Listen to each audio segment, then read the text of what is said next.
But as I cannot do this, would that I had great riches to buy the most costly textures in order to offer them to thee on this occasion. Do thou give thy orders as thou seest fit, for I will serve thee as thy servant." Unquote. Both of them betook themselves to prayer, and each separately heard the answer of the Lord, repeating what the sovereign queen had already heard many times, and which now was said in hearing, and that of Saint Joseph, quote, "I have come," which was said in her hearing, and that of Saint Joseph, quote, "I have come from heaven to the earth in order to exalt humility and discredit pride, to honor poverty and condemn riches, to destroy vanity and establish truth, and in order to enhance worthily the value of labor. Therefore it is my will that exteriorly you treat me according to the humble position which I have assumed, as if I were the natural child of both of you, and that interiorly you acknowledge me as the son of my eternal Father, and bestow the reverence and love due to me as the man-God." Unquote. Encouraged by this divine voice to seek the wisest course in the rearing of the infant God, Most Holy Mary and Joseph conferred with each other in what way they might conceal the most noble and perfect worship which was ever given to the true God by his creatures.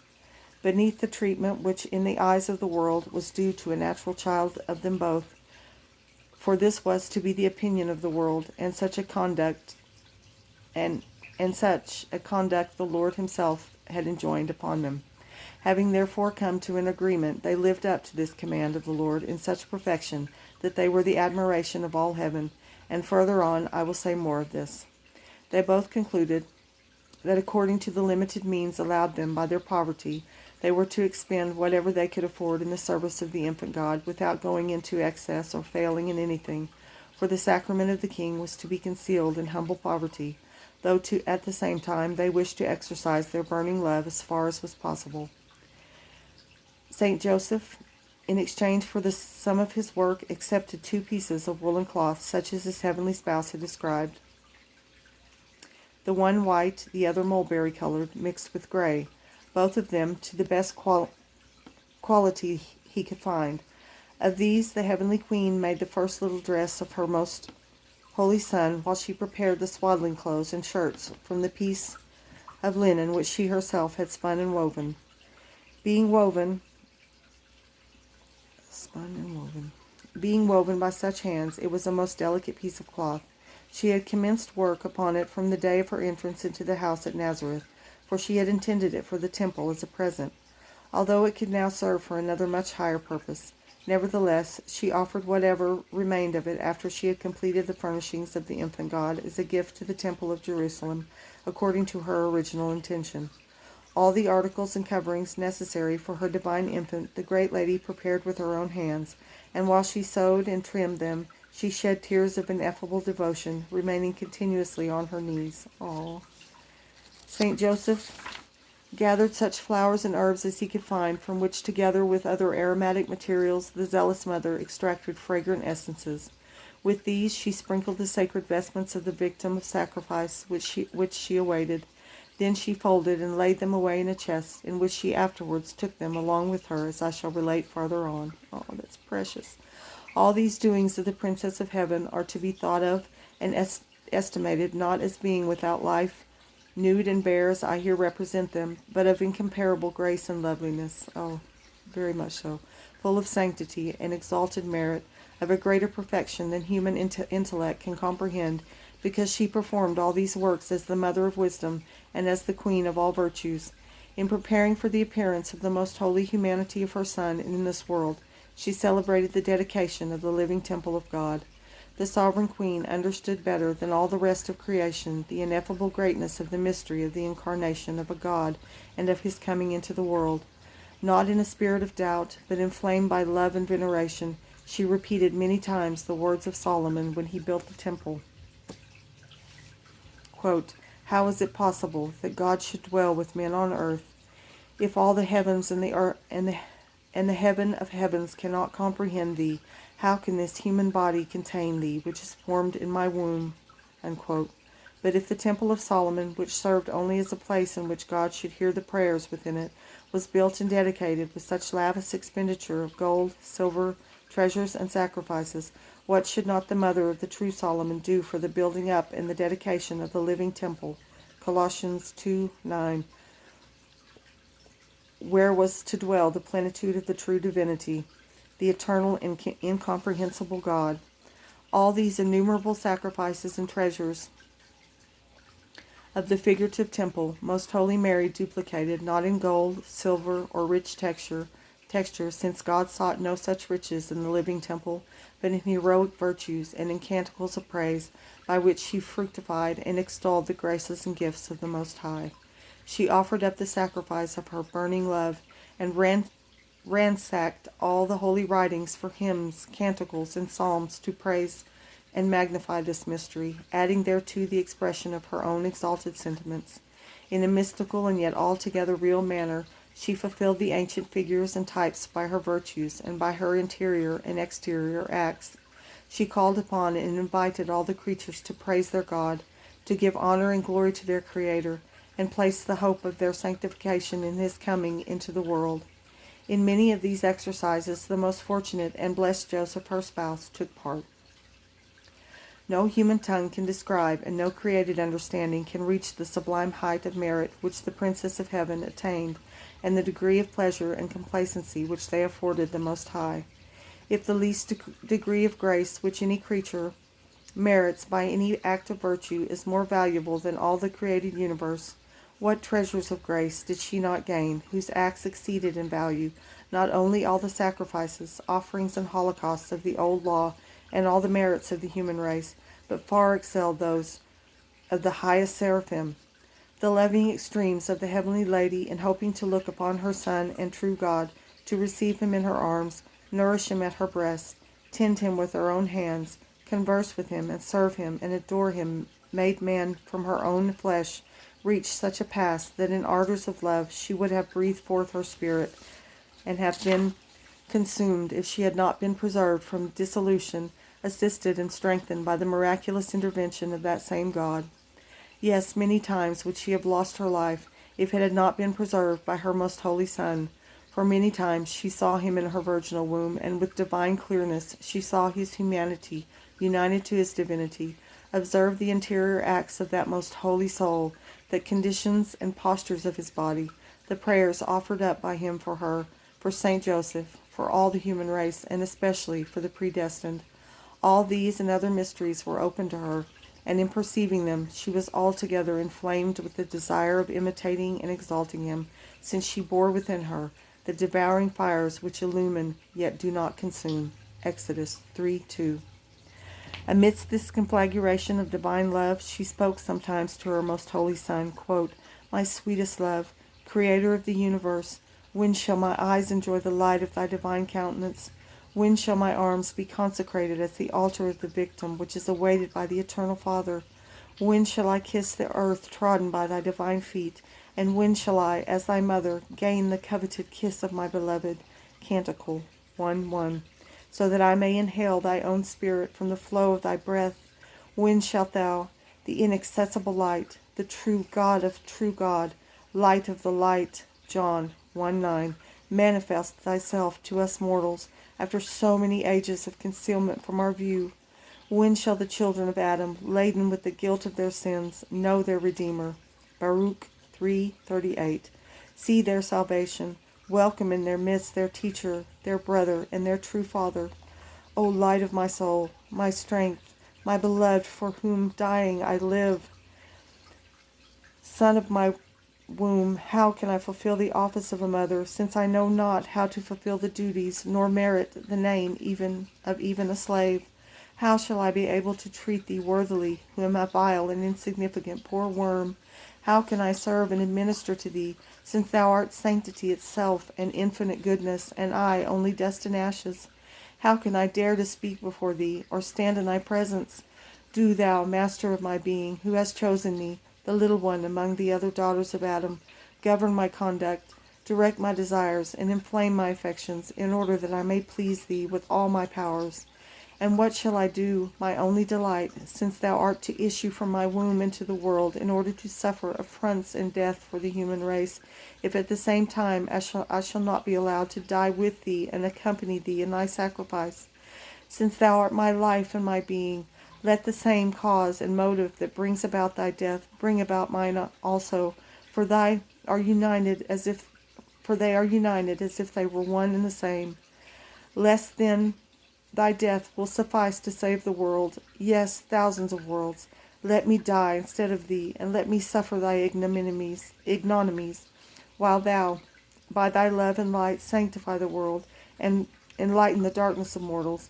And if it is not possible to revoke the decree of the Eternal Father, which requires that redemption be abundant, Ephesians 2:4, and thy excessive charity be satisfied, look graciously upon my desires, and let me partake in all the labors of thy life, since thou art my Son and Lord. Unquote.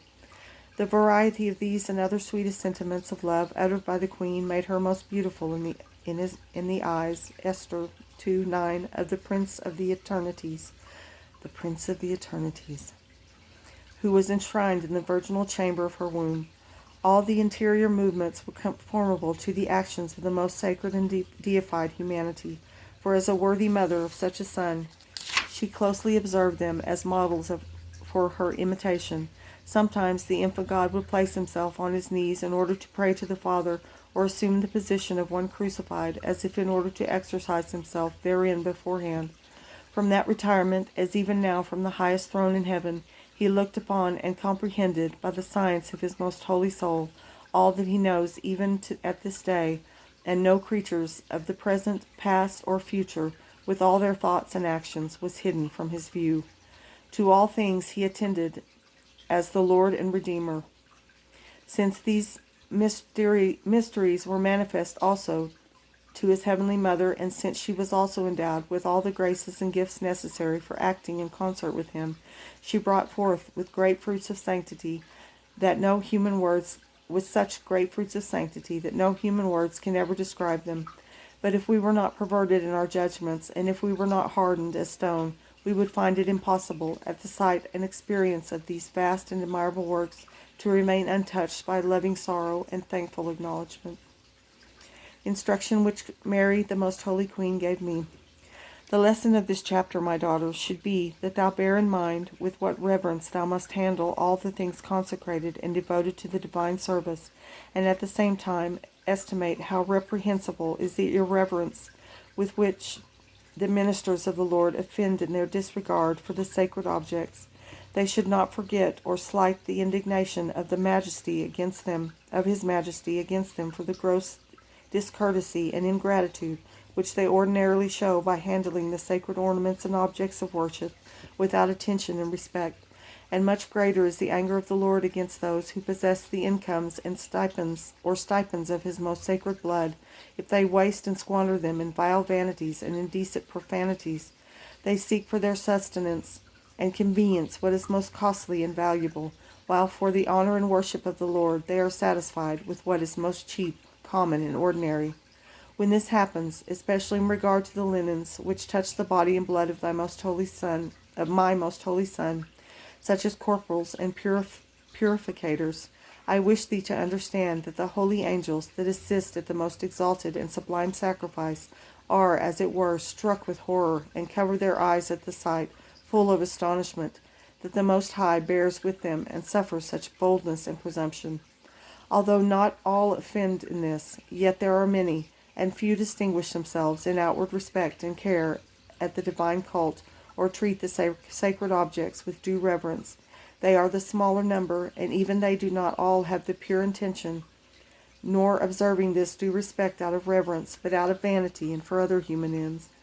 Thus, they who adore and worship their Creator in the spirit of truth and with a pure and upright intention have become very scarce. Consider, my dearest, what should be our sentiments when, on the one hand, we reflect on the incomprehensible being of God, who in his goodness has created us for his honor and worship, establishing this as the very law of our nature and of all the created universe, and when, on the other hand, we see with what ingratitude men, corresponding to the gifts of the most liberal Creator, by withholding from his service the very things intended for it, reserving for their own vanities and the most costly, valuable, and applying for their Creator only the most valueless and despicable of this world. This fault is little thought of and recognized, and therefore I wish not only that thou deplore it with true sorrow, but also that thou make reparation for it as far as possible during the time in which thou art superioress.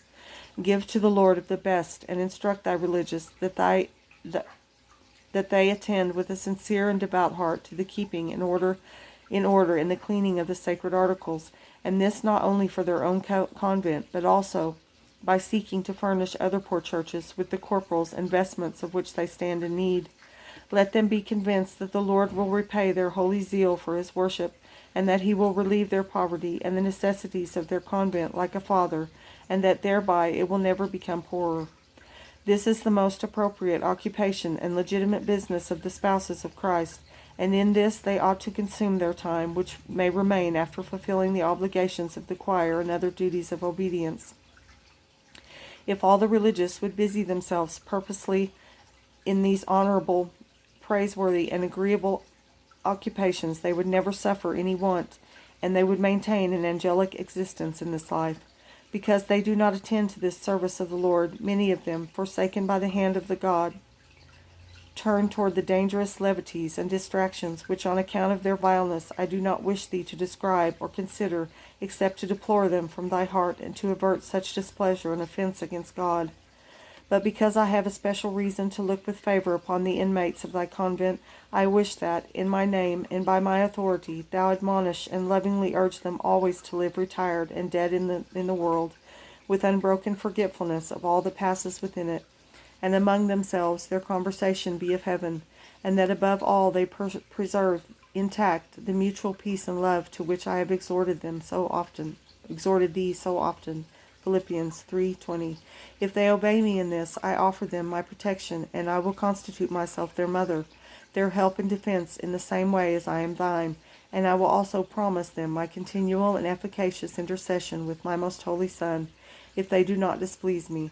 For this purpose thou shouldest exhort them to continual love and devotion toward me, engrafting it in their hearts. In being thus faithful, they will attain all that thou wishest for them, and much more, for I will obtain it for them, in order that they may occupy themselves with joy and alacrity in preparing things for the divine worship, and gladly undertake all that pertains to it. Remind them of all that I did in the service of my most holy Son and of the temple. I desire thee to understand that the holy angels were full of admiration at the zeal, careful attention, and neatness with which I took charge of all that belonged to the service of my Son and Lord. This loving and reverent anxiety caused me to prepare all that was necessary for his rearing up beforehand, so that I was never in want of anything necessary for clothing him and administering to his comfort, as some have thought, for my prudence and love would not permit any negligence or inadvertence in this regard. Please do look up that video.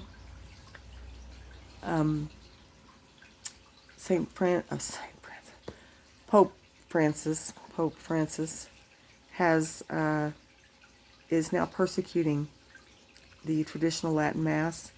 He is persecuting traditional convents and trying to dissolve them, and so he is attacking the very heart of God's church. And please find your way to his remnant of faithful, and go to confession as much as you can, and go to communion as much as you can, and pray the rosary, and stay close to God, and prepare, because this is, that we're in the very end days, and keep your soul in good condition and stay close to Jesus, so that you'll be okay, and that you'll make it to heaven. And I pray for everyone that sees these videos, and I pray for the church, and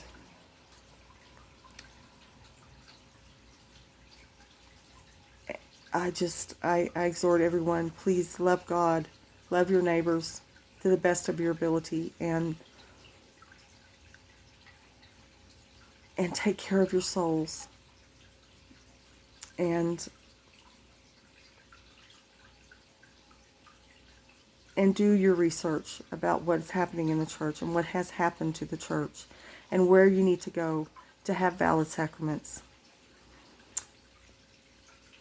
And God bless you. All glory and honor and praise be to God the Father, God the Son, and God the Holy Ghost. May God bless and keep you.